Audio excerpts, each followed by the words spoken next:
Ada hadis yang menginstruksikan kepada kita untuk segera melaksanakan haji. Dari Ibnu Abbas radhiyallahu an, Rasulullah shallallahu alaihi wasallam bersabda, hendaklah kalian bersegera mengerjakan haji karena sesungguhnya seseorang tidak pernah tahu halangan yang akan merintanginya. Hadis riwayat Ahmad. Kira-kira gimana nih respon kita terhadap hadis ini? Pertama, haji ini adalah kewajiban dari setiap muslim dengan syarat dan ketentuan berlaku.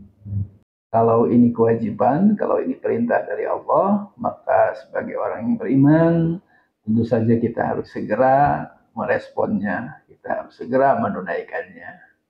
Yang kedua, sebagaimana dinyatakan dalam hadis tadi, karena ada kondisi ketidakpastian di masa yang akan datang, dan ada tantangan yang kita tidak tahu apa yang akan kita hadapi di masa yang akan datang. Seperti misalkan di tahun 2020-2021 ada COVID-19 yang melanda seluruh dunia. Ini juga berdampak pada pelaksanaan haji. Ketidakpastian ekonomi juga menjadi faktor yang menentukan kemampuan kita untuk berangkat atau tidaknya melaksanakan haji. Saat ini bisa jadi kita aman, penghasilan tetap, tapi kita tidak tahu kondisi di masa yang akan datang. Tidak ada jaminan seseorang yang sudah bekerja, sudah dalam kondisi nyaman, tahun depannya kondisinya sama.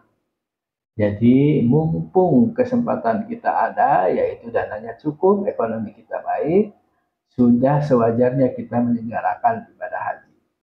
Yang ketiga, karena terbatasnya kesehatan dan usia kita.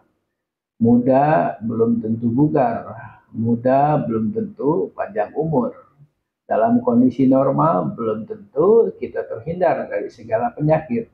Bisa saja ada penyakit-penyakit tertentu yang di luar dugaan kita bisa menghinggapi kita sehingga meluluhkan kesehatan kita dan menurunkan kondisi fisik kita. Termasuk juga tadi kematian.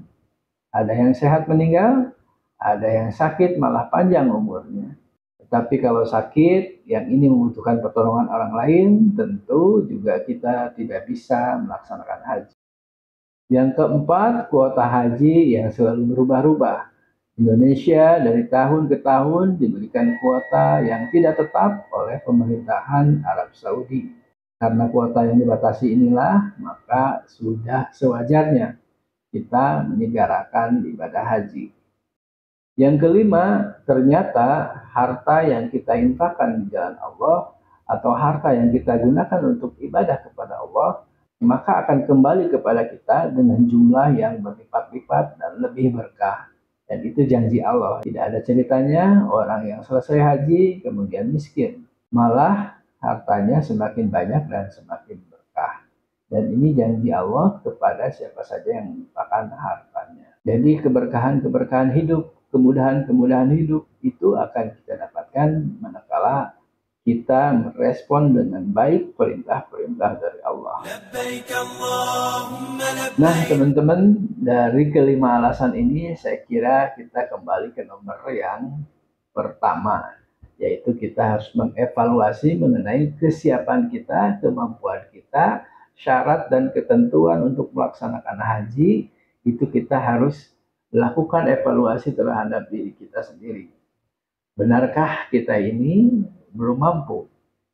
Atau sebetulnya kita menunda-nunda atau menyembunyikan kemampuan kita? Yuk mari kita evaluasi, sebetulnya kita ini sudah mampu atau belum. Coba kita hitung-hitung lagi ekonomi kita, materi kita, kemudian ilmu yang sudah kita dapatkan, dan juga kesiapan fisik yang harus kita lakukan. Benarkah kita termasuk orang yang belum mampu melaksanakan haji, atau kita sebetulnya udah bisa melaksanakan haji, tapi kita selalu tergoda untuk menundanya. Jadi ingat istilah yang populer di tengah-tengah kita. Apa itu? Bahwa Allah memampukan yang dipanggil, bukan memanggil yang mampu. Nah, kita semoga termasuk yang dimampukan oleh Allah karena kita sudah dipanggil. Kemudian kita dimudahkan untuk melaksanakan ibadah haji. Semoga siapapun yang menonton video ini, Allah mudahkan untuk segera melaksanakan haji. Labbaik Allahumma labbaik.